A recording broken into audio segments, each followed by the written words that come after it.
بسم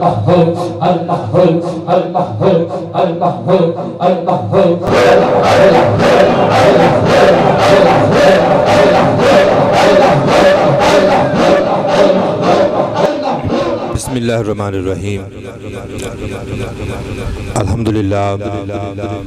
الحمدللہ وحدہ والصلاة والسلام علی من لا نبی بعدہ وعلی آلہ واصحابہ الذین اوفوا عہدہ اما بعد فاعوذ باللہ من الشیطان الرجیم بسم اللہ الرحمن الرحیم قد افلح من تزکا صدق اللہ مولانا العظیم وصدق رسولہ النبی الکریم الامین ان اللہ وملائکتہ یصلون علی النبی یا ایھا الذین آمنوا صلوا علیہ وسلموا تسلیما سب مل کے پڑھ لو الصلاۃ والسلام علیک یا سید یا رسول اللہ وعلی آلک و اصحابک یا نور اللہ الصلاۃ والسلام علیک یا سید یا رسول اللہ وعلی آلک و اصحابک یا رحمت للعالمین مولا صلی وسلم دائما ابدا علی حبیبک خیر الخلق کلہم هو الحبیب الذی ترجى شفاعته لكل حول من الاحوال مقتحم یا اکرم الخلق ما لمن الوذ به سواک عند حلول الحادث الامم یا رب صلی وسلم دائما ابدا علی حبیبک خیر الخلق کلہم بندہ پروردگارم امت احمد نبی دوست دارم چار یارم تابع اولاد علی مذہب حنفیہ دارم ملتے حضرت خلیل خاک پائے غوث اعظم زیر سایہ ہر ولی اللہ تبارک و تعالی جل جلالہ و تم برہانہ و جل ذکرہ وعز اسمہ ولا الہ غیرہ کی حمد و ثنا اور حضور سرور کائنات مفکر موجودات زینت بزم کائنات دستگیر جہاں غمگسار زماں دانائے سبل ختم و رسول مولائے کل احمد مجتبی جناب محمد مصطفیٰ صلی اللہ علیہ وآلہ وآلہ وبارک وسلم کے دربار گوہر بار میں ہدیہ درود و سلام عرض کرنے کے بعد نہایت ہی معزز و محترم سامعین حضرات ارباب فکر و دانش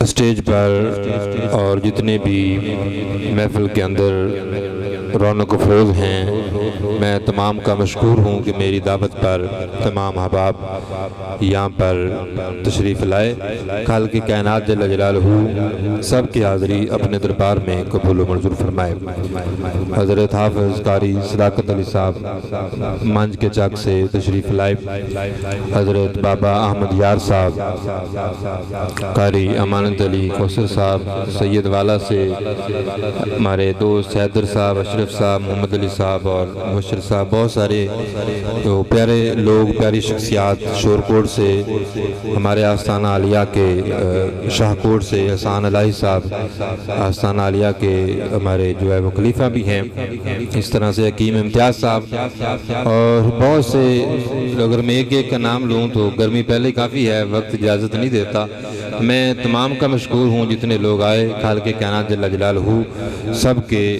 قدم قدم پر کروڑوں نیکیوں کا ثواب عطا فرمائے یہ پروگرام ایک ادنا سی ایک معمولی سی کوشش ہے کیونکہ ہر طرف نفرتوں کا الاؤ روشن ہے ہر طرف نفرتوں کا جہان آباد ہوا جا رہا ہے اور جس نوجوان سے پوچھیں وہ انگزائٹی کا شکار ہے بے چینی کا شکار ہے زندگی کے اندر محرومیاں بڑھتی جا رہی ہیں مسائل جیسے جیسے وقت گزر رہا ہے وہ پہلے سے مسائل زیادہ ہوتے جا رہے ہیں تو یہ ایک ہماری کوشش ہے کہ پروگرام کے ذریعے سے روحانی محافل کے ذریعے سے لوگوں کے دلوں کی کھیتی آباد کی جائے لوگوں کے دلوں کو سیراب کیا جائے یہ بالکل اسی طرح کی مثال ہے کہ جس طرح سے نمرود نے جب حضرت ابراہیم علیہ السلام کے ادھر اس دور میں آگ کا الاؤ روشن کیا تو حضرت ابراہیم علیہ السلام کو آگ کے اندر ڈال دیا گیا تو جب ڈالا تو کسی نے دیکھا کہ ایک ننھا سا بابیل ہے وہ اپنی چونچ میں 2-3 قطرے پانی کے لیے جو ہے وہ اڑا جا رہا ہے تو کسی نے پوچھا تم اتنی بے تابی کے ساتھ کہاں جا رہے ہو تو ننھا بابیل بولا کہ میں نمرود کی آگ بجھانے جا رہا ہوں اس نے کہا کہ تم 2-3 قطروں سے آگ کو کیسے بجھا سکو گے تو ننھا بابیل نے جواب دیا کہ میں 2-3 قطروں سے آگ کو تو نہیں بجھا سکتا لیکن کل قیامت کے دن جب فرشتے ہے، تو اس واسطے رب کریم فرماتا ہے قد افلح، وہ کامیاب ہو گیا، من تزکا، جس نے اپنے نفس کا تزکیہ کر لیا۔ اب وہ تزکیہ کیا ہے اور کن کن اعضاء کا تزکیہ ہے، ہم نے اپنے مریدین کی، عقیدت مندان کی یہ اصلاح کرنی ہے کہ کس کس عضو کا ہم نے تزکیہ کرنا ہے۔ تو اس میں ہمارے پاس 7 اعضاء ہیں جن کا ہم نے جو ہے وہ تزکیہ کرنا ہے، اور تزکیہ کبھی بھی پورے جسم کا نہیں ہوتا۔ اگر ہم کہیں کہ سر سے لے کے قدم تک اچانک سے ہمارا تزکیہ ہو جائے، ہمارا نفس ستھرا ہو جائے، تو اس طرح سے نہیں ہوتا۔ نفس کے تزکیہ کے لیے کہ الگ الگ سٹیپ ہوتے ہیں، یعنی پہلا ہے، پھر دوسرا ہے، پھر تیسرا ہے۔ تو اس طرح سے ہمارے پاس 7 اعضاء ہیں جن میں سب سے پہلے ہے ہمارے ہاتھ کا تزکیہ، یعنی جو میرا ہاتھ ہے ہمارا، اس ہاتھ سے اچھے کام کرنے ہیں۔ مطلب یہ آپ کے ہاتھ برائی کو مس نہ کریں، برائی کو ٹچ نہ کریں، آپ کے یہ ہاتھ غیر محرم کو ٹچ نہ کریں، آپ کے یہ ہاتھ چوری میں کام نہ آئیں، ڈکیتی میں کام نہ آئیں، آپ کے یہ ہاتھ حرام کمانے میں جو ہے وہ کام نہ آئیں۔ تو یہ ہے ہاتھ کا تزکیہ۔ تو جب ایک عضو کا تزکیہ مکمل ہو جائے گا، پھر دوسرے عضو کا تزکیہ جو ہے وہ سٹارٹ ہوتا ہے، اور وہ ہے ہمارے پاؤں کا تزکیہ، یعنی ہمارے جو پاؤں ہیں یہ برائی کی طرف چل کر نہ جائیں، ہمیشہ اس طرف جائیں جو نیکی کا جو ہے وہ رستہ ہے۔ پاؤں کے تزکیے کے بعد ہمارے پیٹ کا تزکیہ ہے، یعنی پیٹ کے اندر حرام نہ جائے۔ جو سارا دن ہم حرام کاری کرتے ہیں اور دکانوں میں اور مختلف جگہوں پہ ہم حرام کماتے ہیں، تو پیٹ کا تزکیہ یہ ہے کہ ایک لقمہ بھی حرام کا وہ ہمارے پیٹ میں نہ جائے۔ جیسا کہ میرے دادا جی کے بارے میں 100 بار 1000 بار جو ہے ایسی مثالیں جو ہیں موجود ہیں کہ آپ لوگوں سے پیسے بہت کم لیتے تھے۔ یہ قاری صاحب بیٹھے ہیں اور ہمارے جو پرانے مرید ہیں ان کو پتہ ہے، کیوں جی پیسے لینے دینے کا ماحول ان کا بہت کم تھا۔ جب لوگ دیتے تھے کسی کو تو وہ واپس کر دیتے تھے۔ تو مجھے ایک صاحب کہنے لگا کہ وہ واپس کیوں کرتے تھے؟ میں نے کہا اس لیے کرتے تھے کہ ان کے پیٹ کا تزکیہ تھا، ان کے پیٹ کا تزکیہ تھا کہ وہ اگر کوئی حرام کما کے آتا اور حضرت صاحب کو شرینی دیتا تو آپ ویسے ہی واپس کر دیتے۔ آپ کہتے ہیں کہ حرام ہمارے پیٹ کے اندر نہیں جاتا۔ تو یہ پیٹ کا تزکیہ ہے، ہم نے اس تزکیہ کو بھی جو ہے وہ کرانا ہے۔ اس کے بعد ہمارے پاس ہے شرمگاہ کا تزکیہ، یعنی جو مرد عورت کی شرمگاہ ہے وہ اس کو جائز کاموں میں جو ہے وہ استعمال کیا جائے۔ تو جب حضور نے فرمایا کہ بندہ زنا کرتا ہے، سرکار نے فرمایا جب بندہ زنا کے قریب آتا ہے، زنا کرتا ہے، اس وقت وہ حالت ایمان میں نہیں ہوتا۔ چونکہ ہم نے حالت زنا کو زیادہ کر دیا، حالت نکاح کو کم کر دیا، تو آج نکاح کو برا سمجھا جاتا ہے اور زنا کو جو ہے جو جائز سمجھا جاتا ہے۔ تو شرمگاہ کا تزکیہ وہ کیسے ہے، کس طرح سے کرنا ہے، وہ انشاءاللہ ہم جیسے جیسے ہمارے یہ ماہانہ پروگرام چلیں گے اس کے اندر جو ہے وہ ہم کروائیں گے۔ پھر ہے ہمارے کانوں کا تزکیہ کہ ہم نے اپنے کانوں میں کیا سننا ہے کیا نہیں سننا۔ ہم نے حرام سے ان کانوں کو بچانا ہے، میوزک سے بچانا ہے، موسیقی سے بچانا ہے، ہم نے گانے بازی سے بچانا ہے، اور اپنے ان کانوں کے اندر ہم نے کیا کرنا ہے، ہمیشہ کبھی ہم نے تلاوت قرآن کو سننا ہے، کبھی نعت کریم کو سننا ہے۔ پھر ہمارے پاس آنکھوں کا تزکیہ ہے، یعنی اپنی آنکھوں کو غیر محرم کی طرف جو ہے ہم نے اپنی آنکھوں کو نہیں اٹھن دینا، اپنی آنکھوں کا زنا نہیں کرنا۔ حضور نے فرمایا ایک عذاب بدن کا ہے، ایک زنا بدن کا ہے، ایک جو زنا ہے وہ آنکھ کا ہے۔ تو آنکھ کو زنا سے جو ہے وہ ہم نے بچانا ہے، یہ ہماری آنکھ کا جو ہے وہ تزکیہ ہے۔ پھر زبان کا تزکیہ ہے، ہم نے اپنی زبان کو ستھرا کرنا ہے۔ حضور نے فرمایا تم 2 چیزوں کی ضمانت مجھے دے دو، میں جنت کی ضمانت تمہیں دے دیتا ہوں۔ سرکار نے فرمایا ایک جو 2 جبڑوں کے درمیان ہے اور ایک جو 2 ٹانگوں کے درمیان ہے، سرکار نے فرمایا تم مجھے اس چیز کی ضمانت دے دو، اس کے بدلے میں محمد تمہیں جنت کی ضمانت دیتا ہوں۔ تو اس واسطے اگر ان 2 عضو کا بھی تزکیہ ہو جاتا ہے تو رب کریم اس کے بدلے میں ہمیں کامیاب زندگی جو ہے رب جو ہے وہ ہمیں عطا جو ہے وہ فرماتا ہے۔ ہم نے کیا کرنا ہے، اپنے اعضاء کا تزکیہ کرنا ہے۔ تو ایک دن انسان نے کوئل سے کہا اے کوئل اگر تو کالی نہ ہوتی کتنا اچھا ہوتا، اے کوئل اگر تو کالی نہ ہوتی کتنا اچھا ہوتا۔ پھر سمندر سے کہا ہے سمندر اگر تیرا پانی کھارا نہ ہوتا تو کتنا اچھا ہوتا۔ پھر گلاب سے کہا ہے گلاب اگر تجھ میں کانٹے نہ ہوتے تو کتنا اچھا ہوتا۔ تو تینوں نے جواب دیا اے انسان اگر تجھ میں حضرت انسان کہ عیب تلاش کرنے کی عادت نہ ہوتی تو بھی کتنا اچھا ہوتا. تیرا تو کتنا مقام ہے. تم تو زمین پہ بیٹھ کے آنکھیں بند کرو, عرش برید تک آنکھیں جاتی ہیں. تمہارا تو یہ مقام ہے کہ تم نماز پڑھتے ہو تو اللہ نے تمہاری نماز کو جو ہے وہ رب نے جو ہے وہ معراج بنا دیا ہے. تو ہمیں رب نے مقام عطا فرمایا, لیکن مقام کم کب کرتے ہیں؟ ہمارا مقام گھٹتا کب ہے؟ ہمارا مقام تھوڑا کب ہوتا ہے؟ جب ہم ایک دوسرے کے بارے میں جیلس ہوتے ہیں, جب ایک دوسرے کے بارے میں حسد کرتے ہیں, نفرت کرتے ہیں اور ایک دوسرے کے عیب تلاش کرتے ہیں. کئی احباب جب محفل میں اور اکثر جگہوں پہ آتے ہیں, ہمارے پاس بھی کئی بیٹھے ہوتے ہیں, تو وہ اکثر کسی نہ کسی کا تذکرہ کر دیتے کہ فلاں صاحب کے اندر یہ نقص ہے, فلاں کے اندر یہ نقص ہے. تو مجھے ایسے میں میاں محمد بخش کے وہ اشعار یاد آتے ہیں. میاں صاحب کہتے ہیں برے بندے نو میں لبن ٹریا, برے بندے نو میں لبن ٹریا, برا لبا نہ کائی, جد میں اندر جاتی پائی میں تو برا نہ کائی. جد میں اندر جاتی پائی میں تو برا نہ کائی. تو ہم سے برا کوئی نہیں. اگر ہم اچھے ہیں تو پھر لوگ بھی ہمیں اچھے نظر آتے ہیں. ایک دن حضرت سیدنا ابو بن ادم رحمۃ اللہ علیہ ان کی خدمت میں ایک غلام پیش کیا گیا. تو اب دیکھیے کہ جو اللہ کے ولی ہوتے ہیں یہ کس طرح سے اپنی زندگی گزارتے ہیں. جنہوں نے نفس کا تزکیہ کر لیا, نفس کو ستھرا کر لیا, اللہ نے ان کو کیسی زندگی عطا فرمائی. حضرت کی خدمت میں ایک غلام پیش کیا گیا. تو آپ نے غلام سے پوچھا تمہارا نام کیا ہے؟ کہنے لگا میرا کوئی نام نہیں, آپ جس نام سے پکارو گے مجھے وہ نام ہی پسند ہے. حضرت نے کہا کھانے میں کیا پسند کرو گے؟ کہتے حضرت جو آپ کھلائیں گے میں کھا لوں گا. کہا پہننے میں کیا پسند کرتے ہو؟ تو آپ وہ غلام کہنے لگا کہ جو آپ پہنائیں گے میں پہن لوں گا. کہا سونا کب چاہو گے؟ تو کہنے لگا جب آپ سلائیں گے میں سو جاؤں گا. کہا اٹھو گے کب؟ کہا جب آپ حکم کریں گے میں اٹھ جاؤں گا. تو حضرت کہنے لگے کہ اے غلام تیری اپنی بھی تو مرضی ہے. اس نے کہا میں غلام ہوں, غلام کی کیا مرضی؟ کہا حضرت میں تو آپ کا غلام ہوں, غلام کی کیا مرضی؟ حضرت ابو بن ادم نے چیخ ماری, بے ہوش ہو گئے. جب کچھ دیر کے بعد ہوش میں آئے تو لوگوں نے پوچھا کہ حضرت آپ نے سوال کیے, اس نے جواب دیا, بے ہوش ہو گئے. تو آپ کہنے لگے میرے ذہن میں خیال آیا کہ یہ ہمارا غلام ہے, اس کی نہ کوئی خواہش ہے, نہ کوئی مرضی ہے, نہ کوئی تمنا ہے. یہ ہمارا غلام ہے, اس کی کوئی مرضی نہیں. ہم رب کے غلام ہیں تو ہماری پھر کیا کی مرضی؟ کہا ہماری ہزاروں مرضیاں ہیں, ہزاروں خواہشات ہیں, ہزاروں تمنائیں ہیں.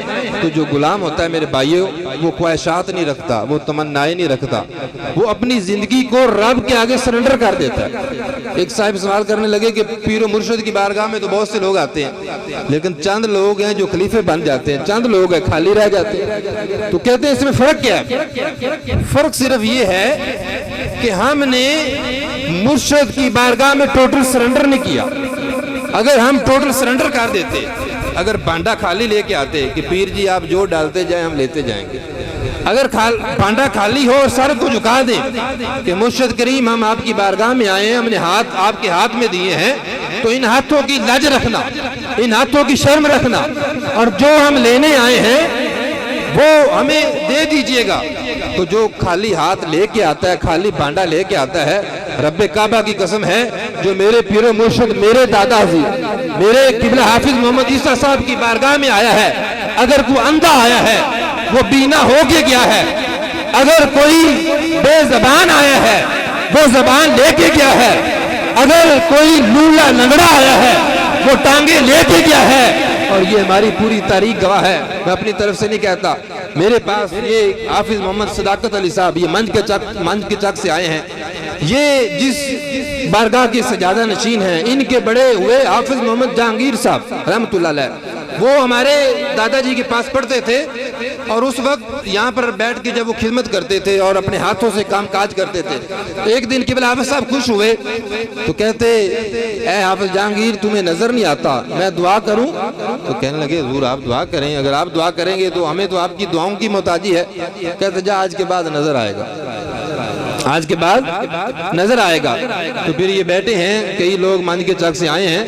حافظ جہانگیر صاحب جب چلتے تھے تو سڑک پر یوں چلتے تھے جیسے بینا بندہ چلتا ہے, جس کو نظر آتا ہے, یعنی آنکھوں کے اندھے کو بینائی دی. اس سے بڑی میرے پیر کی کیا کرامت ہوگی؟ یعنی جن کی بارگاہ میں آپ آئے بیٹھے ہیں, آپ اگر تصور رکھ کے آئے ہیں, تصور لے کے آئے ہیں کہ جو اولاد لینے آیا ہے وہ کہے کہ مجھے اولاد مل جائے, تو اگر وہ نبینا لوگوں کو آنکھیں دے سکتے ہیں تو آپ کو اولاد بھی دے سکتے ہیں. اگر وہ نبینا لوگوں کو آنکھیں دے سکتے ہیں تو آپ کو رزق بھی دے سکتے ہیں. وہ یہ میرے پاس حافظ محمد جعفر صاحب یہ بیٹھے ہیں. تو رات یہ یہاں پر سورہ یاسین پڑھ رہے تھے تو انہوں نے مجھے کرامت سنائی. کہتے ہیں کہ ہماری خانقاہ سے حضور غوث پاک شیخ سیدنا عبد القادر جیلانی محی الدین عبد القادر جیلانی رضی اللہ تعالیٰ عنہ کہنے لگے میں آپ کو بتاؤں کہ قبلہ حافظ صاحب کا ان کے ساتھ روحانی تعلق کتنا تھا. میں نے کہا بتائیے. کہنے لگے میں ایک دن قبلہ حافظ محمد حافظ صاحب کے پاس آپ کے پاس حاضر ہوا نا تو میں آپ کے حجرے میں جانے لگا. میں نے دستک دی, اندر سے آواز آئی جعفر ہیں. یہ بیٹھے میرے سامنے, یہ بالکل ان کو بھی آنکھوں سے نظر نہیں آتا لیکن اندر کی آنکھوں سے نظر آتا ہے. ہمارا کوئی بات یہ کہے کہ نہیں یہ پرانے خیالات ہیں پرانی باتیں, آپ کے بالکل سامنے بیٹھے حافظ صاحب بیٹھے. اگر میری کوئی بات غلط ہو تو مجھے ٹوک دینا, مجھے بتانا کہ نہیں اپنی طرف سے بات کر رہے. تو یہ کہتے ہیں کہ میں گیا, میں نے حجرے میں نا دروازے کو دستک دی, اندر سے آواز آئی جعفر ہیں. تو کہنے لگے جی حضور میں جعفر ہوں. کہ اندر آ جا. کہتے جیسے میں اندر گیا نا, اب روشنی کا تو کوئی انتظام نہیں تھا لیکن کہتے پورا حجرہ جو تھا نا وہ روشنی سے منور تھا, ہر طرف نور ہی نور تھا. کہتے میرے پیر و مرشد حافظ محمد عیسیٰ صاحب رحمۃ اللہ علیہ آپ قدموں میں بیٹھے ہیں اور اوپر چارپائی پہ ایک روحانی شخصیت بیٹھے ہیں. تو کہتے ہیں کہ میں نے ہاتھ کے جو ہے وہ ہاتھ مس کیے, بوسہ دیا, ہاتھوں کو چوما اور چوم کر کے میں نے جو ہے وہ وہاں جو قدموں میں بیٹھا. تو حافظ صاحب نے کہا کہ یہ بھی ہمارا غلام ہے, ہمارا بیٹا ہے, آپ اس کے لیے بھی دعا کریں. کہتے ہیں کہ انہوں نے جو ہے وہ میرے لیے بھی دعا کر دی اور یہ 3 انگلیاں کہتے ہیں میری گردن کے پیچھے رکھی. تو جیسے ہی گردن کے پیچھے رکھی نا کہتے سر سے لے کے پاؤں تک ایک کرنٹ دوڑا, ایک وہ روحانی کرنٹ, روحانی بجلی, روحانی برق. کہتے سر سے لے کے پاؤں تک جو دوڑی نا, تھوڑی دیر کے بعد انہوں نے دعا کی. دعا کر کے حجرے سے جب وہ باہر جب وہ تشریف لے گئے تو میں نے پوچھا کہ کیا روحانی طور پہ آئے تھے؟ کہتے نہیں روحانی طور پہ نہیں, جسمانی طور پہ آئے تھے. اب ایک ہے کسی شخصیت کا خواب میں آنا, کہ کوئی بیٹھا ہے کوئی رات کو سوئے اللہ کا ولی خواب میں آ جائے, تو اللہ کے ولی خواب میں آتے ہیں اور صحیح دیدار کراتے ہیں, زیارتیں کراتے ہیں. ایک ہے روحانی طور پہ آنا, ایک ہے جسمانی طور پہ آنا. تو کہتے ہیں کہ جیسے ہی وہ شخصیت باہر نکلی نا تو میں کہتے ہیں کہ اپنا سر نا حافظ صاحب کے یہ ٹانگ پہ رکھا. تو میں نے کہا حضور مجھے بتائیں یہ کون تھے؟ کہتے محمد جعفر تو راز دی گلاں پوچھنا ہے, راز کی باتیں نہ پوچھا کرو. کہتے نہیں جی حضور مینوں دسو یہ کون سر؟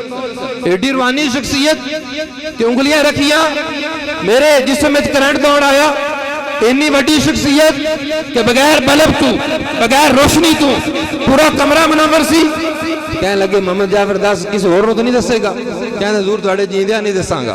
کہندے نے او سن جڑے 11ویں والے پیر ہیں, اے او سن جنہاں دی 11ویں منائی جاندی, اے او سن جڑے پیرانے پیر سن, اے او سن جڑے محی الدین عبد القادر جیلانی الحسنی والحسینی سن. یعنی دیکھو حضور غوث پاک شیخ سیدنا عبد القادر لجپال پیر سن کہ میرے پیر و مرشد ساڈی خانقاہ جتے تسی آئے بیٹھے ہو, یعنی ایتھے تسی آئے ہو تواڈے تو پہلے 11ویں والے پیر بھی ایتھے تشریف لے آئے نے. آستانہ شریف, آستانہ علیہ نرولا شریف, جیوے جیوے جیوے جیوے جیوے جیوے جیوے جیوے جیوے جیوے جیوے جیوے جیوے جیوے آستانہ علیہ نرولا شریف. چونکہ کربلا کے دن چل رہے ہیں تو لوگ آج ڈائریکٹ حضرت امام حسین رضی اللہ تعالیٰ عنہ کی شان میں کئی لوگ گستاخی کر دیتے. ایک بندہ کہنے لگا اگر ان کے پاس اتنے اختیارات تھے امام حسین کے پاس, تو کہنے لگے اتنے اختیارات تھے تو وہ پانی کو اپنے قریب نہ بلا سکے. میں نے کہا رب کعبہ کی قسم ہے, دریا نیل تو منتیں کر رہا تھا کہ حضور آپ حکم تو کریں, ہم آپ کے پانی جو ہے وہ کہہ رہا تھا آپ حکم کریں, ہم آپ کے قدموں کا بوسہ دیتے ہیں. لیکن حضور کہہ رہے تھے نہیں میری آزمائش ہے, میرا امتحان ہے. دریا نیل کہہ رہا تھا, اور وہ دریا نیل کہ جس پر سیدنا عمر فاروق کا حکم چلتا ہے, مجھے بتائیں اگر عمر کا حکم چلتا ہے تو حضرت امام حسین کا حکم نہیں چلتا؟ بتائیں نا، حضرت عمر فاروق رضی اللہ تعالیٰ نے خط لکھا کہ مصر کے اندر یہ بات مشہور ہو گئی کہ اگر ایک کماری لڑکی اس کی بھیڑ نہ چڑھائیں تو دریا کا پانی خشک ہو جاتا ہے، دریا چلتا ہی نہیں ہے۔ حضرت عمر بن العاص نے جب خط لکھا حضرت عمر کے نام، تو حضرت عمر فاروق رضی اللہ تعالیٰ عنہ نے خط لکھا، کہا اے دریا اگر تو اللہ کے حکم سے چلتا ہے تو میں رب کو حکم دیتا ہوں وہ تجھے چلا دے گا، اور اگر تو کسی اور کے حکم سے چلتا ہے تو پھر ہمیں تیرے پانی کی ضرورت کوئی نہیں۔ اور جب وہ خط دریائے نیل کے اندر ڈالا گیا تو تاریخ گواہ ہے دریائے نیل یوں چلا کہ آج تک چل رہا ہے۔ تاریخ کہتی ہے کہ اس کے بعد دریائے نیل کا پانی خشک نہیں ہوا۔ اب اگر سیدنا عمر فاروق کے حکم سے دریائے نیل کا پانی چلے تو وہ جو پانی کے شاہ سوار ہیں اگر وہ پانی کو حکم کرے پانی ان کے قدموں میں نہ آتا۔ لیکن وہ امتحان تھا میرے بھائیوں، وہ آزمائش تھی، وہ امتحان تھا، اور اس امتحان میں وہ کامیاب ہوئے۔ پھر امام حسین تو امام حسین رہے، ان کی اولاد میں سے غوث پاک، ان کی شان دیکھ لیجئے۔ حضرت غوث پاک فرماتے ہیں اللہ نے مجھے یہ شان عطا فرمائی ہے کہ اگر زمین پہ بیٹھ کے میں نظر کرتا ہوں میری نظر لوح محفوظ تک پہنچتی ہے۔ اور کسی نے سوال کیا حضور ہم نے سنا ہے کامل ولی تو ہوتا ہی وہ ہے کہ جس کی نظر لوح محفوظ تک پہنچے۔ فرمایا نہیں، کامل ولی وہ نہیں ہوتا کہ جس کی نظر صرف لوح محفوظ تک پہنچے۔ فرمایا کامل ولی وہ ہے جس کی نہ صرف نظر پہنچے بلکہ جو چاہے لکھ دے جو چاہے مٹا دے۔ یہ غوث پاک کی شان ہے کہ اللہ نے قلم اور لوح ان کے ہاتھ میں دے دیا، تو جب غوث پاک کے ہاتھ میں لوح اور قلم دے دیا، اگر غوث پاک کی یہ شان ہے تو امام حسین کی کتنی شان ہے؟ تو کیا وہ تقدیر بدل نہیں سکتے تھے؟ کیا وہ دعا کرتے تو پانی کو اپنے قریب بلا نہیں سکتے تھے؟ نہیں، سارے اختیارات تھے، لیکن امتحان تھا کیونکہ قتل حسین اصل میں مرگ یزید ہے۔ اسلام زندہ ہوتا ہے ہر کربلا کے بعد، اسلام زندہ ہوتا ہے ہر کربلا کے بعد۔ ایک بندہ ابدال نہ رہا، ولیوں کے مختلف مقامات ہوتے ہیں نا، تو ایک بندہ ابدال نہ رہا، ابدال کے مقام سے نیچے آ گیا۔ تو جب ابدال کے مقام سے گیا نا تو 360 ولیوں کے در پر گیا۔ تو جب سب کے در پہ جاتا نا اللہ کے ولی آنکھیں بند کرتے، لوح محفوظ تک دیکھتے، اوپر لکھا تھا یہ بدبخت ہو گیا، پہلے نیک تھا اب یہ بدبخت ہو گیا، تو بدبختی آ گئی۔ تو 360 ولیوں نے دعا کی لیکن اللہ نے دعا کو نہ سنا۔ تو یہاں سے پتہ چلا کہ ولی میں بھی فرق ہوتا ہے۔ ایک اکیلا ولی ہے، ایک قطب ہے، ایک غوث ہے، ایک ابدال ہے، ایک اوتاد ہے، ایک ابرار ہے، ایک فقیر ہے، ایک میرے پیر مرشد حافظ محمد عیسیٰ صاحب ہیں۔ تو ہر کسی کا الگ الگ مقام ہے، الگ الگ روحانیت ہے، تو ولی میں فرق ہوتا ہے۔ تو 360 ولیوں نے جب دعا کی نا تو دعا نہ سنی گئی۔ کسی نے کہا تم غوث پاک کی بارگاہ میں چلے جاؤ، تو آئے غوث پاک کے ویڑے میں پہنچے نا، تو جب سین میں پہنچے تو حضور اپنے حجرے میں تھے، تو ذہن میں خیال آیا اگر غوث پاک بھی جلال میں آ گئے، تم نے اتنے گناہ کر لیے، تو اگر غوث پاک بھی جلال میں آ گئے نا تو پھر میرا کچھ نہیں بنا، پھر میرے گناہوں کا کیا بنے گا؟ تو ذہن میں جیسے خیال آئے نا تو بیہوش ہوئے اور حضور غوث پاک کے ویڑے میں گر گئے، سین میں گر گئے۔ تو جیسے گرے نا تو حضور غوث پاک کے جو سین کی مٹی تھی نا وہ آپ کے رخسار پہ، آپ کی پیشانی پہ لگی۔ جیسے وہ مٹی پیشانی پہ لگی نا تو غیب سے آواز آئی، فرمایا آج تیری پیشانی پہ میرے یار کے در کی مٹی لگ گئی، جا میں نے تجھے مٹی کے فضائل جو ہے وہ آج معاف کر دیا، آج مٹی کے طفیل ہے تجھے معاف کر دیا۔ غیب سے آواز آتی ہے میرے بھائیوں جن کے در کے مٹی کی اتنی شفا ہے ان کا اپنا نور کتنا ہوگا، جن کے در کے مٹی کا یہ فیض ہے۔ اور یہ کون ہے؟ جن کی زبان پر میرے شیر خدا مولا علی، سارے کو مولا علی، سب کو مولا علی۔ آج چونکہ لوگ کہتے ہیں سنی مولا نہیں کہتے، یہ دیکھو مرولہ شریف میں بچہ بچہ جوان جوان بوڑھے بوڑھے کہہ رہے ہیں مولا علی۔ سب باتوں کو اٹھا کے کہو مولا علی، مولا علی، مولا علی، مولا علی۔ وہ مولا ہیں، وہ ہم سب کے مولا ہیں۔ تو اب اندازہ لگائیے کہ جب ان کے پیشانی پہ حضور غوث پاک کے ویڑے کی مٹی لگی نا تو کہا جا میں نے تجھے معاف کر دیا۔ اب یہاں سے میں ایک نقطہ آپ کے سامنے رکھتا ہوں، خدا کرے ہمیں وہ نقطہ سمجھ آ جائے۔ جن کے در کی مٹی میں اتنی شفا ہے کہ اس مٹی سے گناہوں کی بخشش ہو رہی ہے، اور اس گناہ کی بخشش کہ جو 360 ولی نہ بخشوا سکے، 360 ولی نہ بخشوا سکے، تو ان کو یہ مقام کیسے ملا؟ شیر خدا حیدر کرار مولا علی نے غوث پاک کی زبان پر 6 بار اپنی تھوک رکھی، جن کی تھوک کا یہ کمال ہے، اس مولا علی کا اتنا کتنا کمال ہوگا؟ بتاؤ نا، جن کی تھوک کا یہ کمال ہے کہ اگر تھوک غوث پاک کی زبان پر آتی ہے تو اللہ ان کی مٹی میں بھی شفا کر دیتا ہے، اور 360 ولیوں کے در پہ جن کی بخشش نہیں ہوتی اللہ اس کی بخشش فرما دیتا ہے۔ تو پھر اس مولا علی کا اپنا کتنا مقام ہے، اور پھر جب مولا علی شیر خدا کا اتنا مقام ہے تو پھر حضرت امام حسین شیر خدا آپ کا جو ہے وہ کتنا مقام و مرتبہ ہوگا۔ میرے غوث پاک فرماتے ہیں نظرت الی بلاد اللہ جمعا، فرما اللہ نے مجھے یہ شان عطا فرمائی ہے، کہکشاں میں 2 ملین سٹارز ہیں تقریباً۔ یہ جو کہکشاں ہمیں یہاں سے ہم اوپر دیکھیں تو کہکشاں نظر آتی ہے، تو سائنسدان کہتے ہیں کہ یہاں پہ 2 ملین سٹارز ہیں، اور اگر ایک جہاز 1000 میل فی گھنٹہ کی رفتار سے سفر کرے تو اس کو ایک کہکشاں تک پہنچنے میں 1100 سال لگ جائے۔ کتنے سو سال؟ 1100 سال لگ جائے۔ اب میں نے آپ کو آپ کے پیر کی شان بتانی ہے۔ کن کی شان؟ غوث پاک کی شان۔ ماننے والے بیٹھے نا سارے، غوث پاک کا نام آئے دل کی کھیتی سیراب ہو جاتی ہے، دل کی دھڑکن تیز ہو جاتی ہے، کیونکہ نام ہی ایسا ہے عبدالقادر۔ آپ کہتے ہیں اے قادر تو قادر ہے، میں تیرا عبدالقادر ہوں، تو وہ عبدالقادر ان کے شان بتانے لگا ہوں۔ آپ کہتے ہیں کہ جو کہکشاں میں 2 ملین سٹارز ہیں، اور اگر ایک جہاز سفر کرے اور اس کو ایک کہکشاں تک پہنچنے میں 1100 سال لگ جائیں، عبدالقادر جیلانی کہتے ہیں مجھے اتنا وقت نہیں لگتا، فرمایا میں بغداد میں بیٹھتا ہوں، نظرت الی بلاد اللہ جمعا، فرمایا اللہ اس زمین کو، اس آسمان کو رائی کے دانے کے برابر میری ہتھیلی پر کر دیتا ہے۔ فرمایا یہ جو ہتھیلی ہے اس پہ یہ سارا کچھ رائی کا دانہ ہے۔ فرمایا میں آنکھیں بند کرتا ہوں زمین کو دیکھتا ہوں، آنکھیں بند کرتا ہوں پاکستان کے لوگوں کو دیکھتا ہوں، آنکھیں بند کرتا ہوں ہندوستان کے لوگوں کو دیکھتا ہوں۔ تو آپ تصور کر لیں اگر ان کی آنکھیں بند ہو جائیں، وہ بغداد میں بیٹھے ہوئے اپنی قبر میں دیکھیں، تو آج مرولہ شریف میں بیٹھے ہوئے ان دیوانوں کو بھی جو ہے یقیناً جو ہے وہ دیکھ رہے ہیں۔ تو اللہ ان کا فیض جاری فرمائے، اور اللہ ہمیں تزکیہ کی توفیق عطا فرمائے، اور رب ہمیں اپنے نفس کو ستھرا کرنے کی توفیق عطا فرمائے۔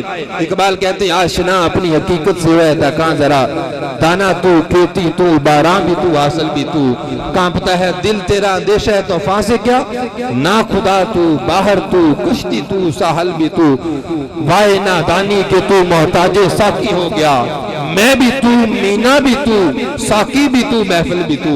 اقبال کہتے ہیں سارا کچھ ہے ہی تو، جب تجھے رب نے اتنے مقام عطا فرمائے تو کب تجھے ان مقامات کی جب سمجھ آئے گی۔